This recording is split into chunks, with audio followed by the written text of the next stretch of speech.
It was about 5 or 6 weeks ago that Victoria spoke to a group of 600 people at a Rotary Club, and she's going to be giving the same speech to us today. And I saw it, I think a week or so after it hit the web, it started going around, and so I quickly got on the phone and talked with her dad Zane and invited them here. And so we have a very special treat. So Victoria, come on up, do your thing. Go up.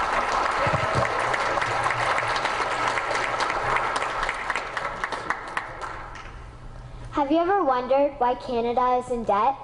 Have you ever wondered why the government forces Canadians to pay so many taxes? Have you ever wondered why the bankers from the largest private banks are becoming wealthier and the rest of us are not? Have you ever wondered why the gross national debt is over $800 billion? Or why we are spending $160 million a day on the interest of the national debt? That's $60 billion a year. Have you ever wondered who receives the $60 billion? What I have discovered is the banks and the government have colluded to financially enslave the people of Canada. I will share with you 3 important points of reference, which will hopefully spark enough interest and concern for you to continue the research on your own and to engage your government to stop this criminal act against the people of Canada. First, we will briefly examine the Bank of Canada. Second, we will see how our banking system works today. And lastly, I will offer a viable solution that we can petition our government to implement. A very little known figure in Canadian history is J.L. Grattan McGeer. He was a lawyer, Member of Parliament, and Mayor of Vancouver. His contribution to Canada is probably the greatest in our history.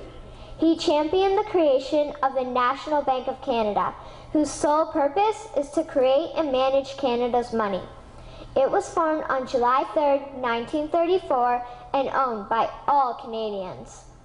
Until the 1970s, because of the Bank of Canada, Canada's national debt was held at a constant, manageable level, until the government decided to implement what we now have as our modern-day banking system that is robbing the Canadian people. So how are they robbing us? Allow me to explain how our private banks and government work today. First, the Canadian government borrows money from the private banks. They then lend the debt-based money to Canada with compounded interest. The government then continues to increase taxation of Canadians year after year in order to pay back the interest on the exponentially growing national debt. What results is inflation, less real money for Canadians to spend into our economy, and the real money being used to pad the pockets of the banks. Also, the government gave the banks the ability to loan out money that doesn't exist in the form of loans. When a bank gives you a mortgage, which literally means a death pledge, or a loan, they don't actually give you money. They click a key on a computer and generate the fake money out of thin air. They don't actually have it in their bank vaults. Presently, the banks only have $4 billion on reserve, but they have loaned out over $1.5 trillion. To quote Graham Towers, each and every time a bank makes a loan, a new bank credit is created. New deposits, brand new money. Broadly speaking, all new money comes out of a bank in the form of loans. As loans are debt, then under the present system, all money is debt.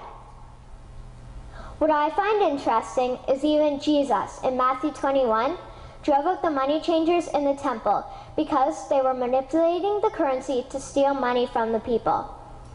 The private banks are just like the money changers in Matthew 21. They are defrauding and robbing the people of Canada, thus their freedom, and they need to be stopped. How should the banking system work? In an infamous interview, Mr. McGeer asked Mr. Towers, "Can you tell me why a government with power to create money should give that power away to a private monopoly and then borrow that which Parliament can create itself back at interest to the point of national bankruptcy?" Mr. Towers replied, "If Parliament wants to change the form of operating the banking system, then certainly that is within the powers of Parliament. In other words, if the Canadian government needs money, they can borrow it directly from the Bank of Canada. The people would then pay fair taxes to repay the Bank of Canada. This tax money would in turn get injected back into our economic infrastructure and the debt would be wiped out. Canadians would again prosper with real money as the foundation of our economic structure and not debt money. Regarding the debt money owed to the private banks, such as the Royal Bank, we would simply have the Bank of Canada print the money owing, hand it over to the private banks, and then clear the debt with the Bank of Canada. And yes, we have the power and lawful right to do so. In conclusion, it has become painfully obvious, even for me, a 12-year-old Canadian, that we are being defrauded and robbed by the banking system and a complicit government. What will we do to stop this crime? What will we do to ensure that the next generation will live free and clear of the debt-based economy that enslaves them to the banks?